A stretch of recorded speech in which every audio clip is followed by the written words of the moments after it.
我们很多人啊，从小到大都喜欢一种非常特殊的食物，它又能够单独吃，类似于坚果，它又可能入菜、入汤、入粥啊，成为我们一个美味的食物。它的味道非常鲜美，营养也很丰富，是我们健康膳食当中啊不可缺少的。今天我们就从生物化学和生物能量的角度来分析一下这个食物的营养价值，对我们健康的好处。那么在使用的时候，哪些人要小心？怎样食用才会给我们带来最大的益处？健康是我们最大的财富，让我们一起管好它。我是杨医师。首先，我们来说一下这个食物到底是什么。它就是栗子啊，英文叫 chestnut。毛栗子也是有很多不同种类的，这些不同种类它们的营养价值相同吗？我们来看一下，毛栗子有美洲的、欧洲的、日本的和中国的。这4种毛栗子啊，它们的味道不太一样。美国的毛栗子呢，它比较甜，同时呢，它有很强的坚果的味道。中国的毛栗子呢，它比较甜，同时它也比较脆。欧洲的毛栗子啊，又甜又香，可能是味道最好的。日本的毛栗子呢，也是很甜，也有很强的坚果的味道，但最重要的是它个头比较大。亚洲的毛栗子和美洲、欧洲的毛栗子到底有什么区别？最主要的是它们在抗病性上有区别。美洲的毛栗子是最不抗病的，所以它的产量越来越少。欧洲其次啊，再其次就是日本。具有最强抗病性的毛栗子呢，就是中国的。当然还有很多杂交性的毛栗子，比如说美洲的毛栗子和中国的毛栗子杂交，就会增加它的抗病性和产量啊，同时呢，也让它的味道呢更加丰富，也不影响它的营养价值。100克的毛栗子里面到底有什么样的营养？首先，它的热量131到174大卡，就看你是怎么做的。如果你是增加了油啊、炒啊等等，这些热量可能会有所增加。正常情况下应该在150大卡左右。这个热量啊，碳水呢占40%到45%，主要是淀粉。淀粉呢就是稍微复杂一点的葡萄糖，它主要是给身体提供持久的能量。另外还有2到3克的蛋白质，只有0.5到1.5克的不饱和脂肪酸，膳食纤维呢有3到8克，有助于消化和平衡我们肠道的菌群环境。另外还含16到46毫克的维生素 C， 它是一个很强大的抗氧化剂。它最大的特点还是含有各种各样的 B 族维生素，包括 B1、B2、B6 和 B9。B9 啊就是叶酸。同时呢，它还含有非常丰富的矿物质，含有484毫克的钾、32毫克的磷、32毫克的镁、27毫克的钙、0.9毫克的铁、1.3毫克的锰。最后呢，它还含有类黄酮和酚类的化合物，它们都是强大的氧化剂。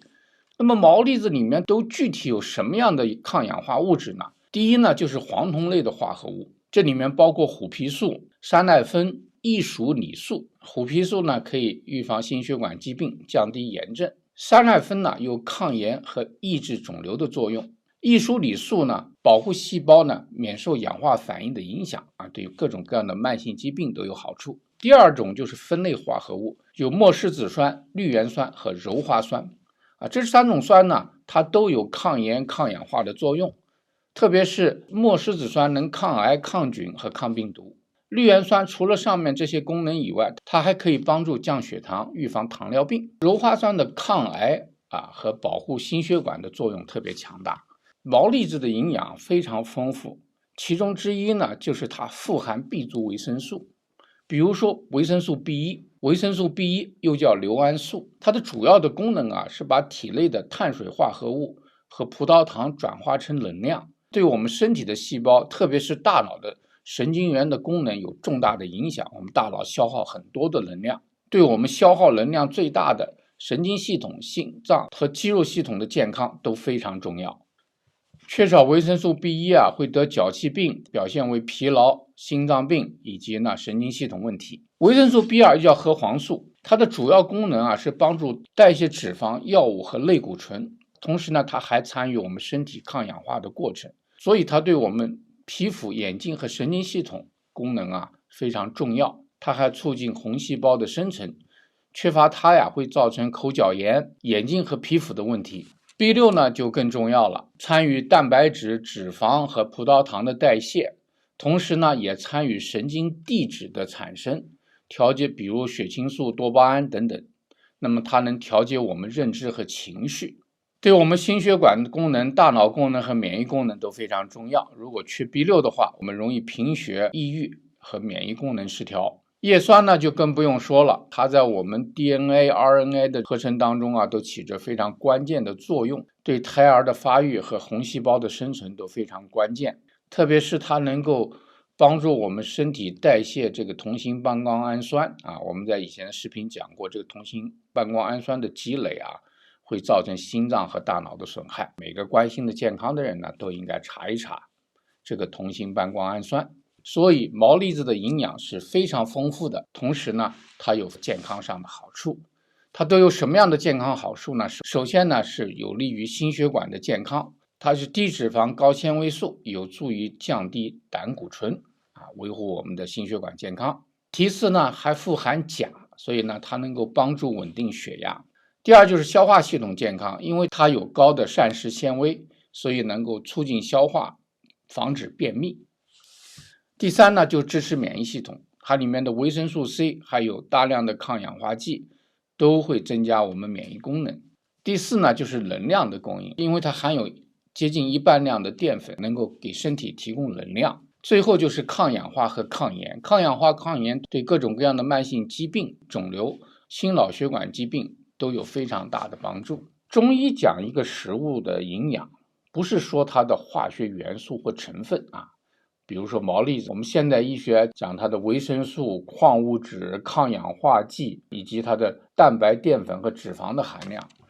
中医看一个食物，它是看它的能量的。所以呢，中医的所有的表述它都是一个能量的概念。比如说毛栗子，中医讲它味道甜，味道它实际上是个能量的概念那么性温，它也是个能量的概念，就是说你吃了以后不温不火，不是让身体产生寒气，也不会产生热气，它是一个温性的东西所以多吃一点没有什么坏处。入脾胃和肾经，讲这个毛栗子能量特别是能够定向的走到我们的脾胃和肾。脾和胃是一对表里关系的经络系统，那么肾呢，实际上是和膀胱是一个表里关系的经络系统。从理论上讲，你能入脾就能影响到胃，你能入肾就能影响到膀胱叫我看的话，它有可能是入的不是3个经络，而是应该是4个经络。所以毛栗子的营养价值不仅在于给我们身体提供了化学上的营养，同时呢，它也给我们身体提供了能量上的支持。从中医角度来看，这个毛栗子对我们身体都有什么好处呢？它既然是甜味的、温性的，走到脾胃和肾，那么它一定会有下面这些功能。第一个功能呢，就是壮骨强腰，因为骨头主要是靠肾气和肾精来支持的，腰呢又是肾脏的所在地，也是我们腰椎所在的地方，那你承受最大的压力，所以腰椎作为骨头来讲，它是一个我们骨质健康的一个反应。人肾气弱的时候呢，就会腰膝酸软，很多慢性腰痛的人特别是中年男子他们常常是因为肾气和肾精的虚弱造成的。做什么手术吃什么抗炎药都解决不了问题。第二就是健脾养胃，它又是温性的，又有甜味甜是入脾经的，然后呢又是入到脾胃2个经络，那健脾养胃就是非常好。健脾养胃对我们消化功能、能量的产生、身体的代谢都非常非常的重要。第三呢叫活血止血这个很有意思，又活血又止血。从现代医学来讲，就防止淤血，消耗更多的这个凝血因子，那么造成身体容易出血。实际上脾胃虚弱的人他就容易出现出血性倾向。中医讲脾同血实际上是脾的功能保护我们血液的凝血机制的。肾是生血的是血液产生的先天的能量来源，而脾呢是造血的后天的能量来源所以一个叫先天之本，一个叫后天之本。所以从中医角度来讲一个毛栗子把我们先天之精和后天之气都照顾到了。毛栗子是一个非常可口的食物，所以它很少作为一个药材在中药里面使用，它通常做一个食疗。那么怎么样吃毛栗子呢？第一，你可以煮粥，毛栗子、枸杞子可以放在一起炖粥，也可以炖鸡栗子可以炖鸡，还可以放一些党参，也可以把它做成点心加上红枣、糯米等等。吃毛栗子方法非常多，大家呢都可以去尝试，但是有些人要小心。哪些人吃毛栗子要小心呢？第一就是糖尿病的患者，因为毛栗子的含淀粉，也就是含碳水比较高，如果要控制血糖的话，毛栗子呢不宜多吃。第二个呢就是脾胃虚弱、消化不良的人，因为毛栗子它不那么容易消化，所以呢尽量不要去生吃。如果脾胃虚弱的话，可以煮粥炖汤让它容易消化。另外就是婴幼儿和老人，这个问题也是一样的，就是如果你吃毛栗子的话，煮搅吞咽比较困难，这时候我估计可以打成粉是吧？或者切成很碎的那么帮助咀嚼和消化的。另外呢就是肾病患者，主要是毛栗子里面含钾和磷呢都比较丰富，那么有些肾脏功能不好的人呢，他在代谢这个钾的时候有困难，会容易造成高血钾和高血磷的问题。最后呢就是痛风的患者，毛栗子里面多少含有一些嘌呤，吃多了对有痛风的人有影响。所以我们在吃毛栗子时候要注意3件事。第一呢，量要适度如果吃的腹胀难受说明吃的比较多。第二呢，就是充分的烹调把它烧的比较烂，比较容易消化和吸收。第三，避免空腹单独呢吃毛栗子，特别是生吃。如果您在这方面有什么体验和高见以及问题，请在留言区跟我们分享。端倪世界，守护健康，我们下次节目再见。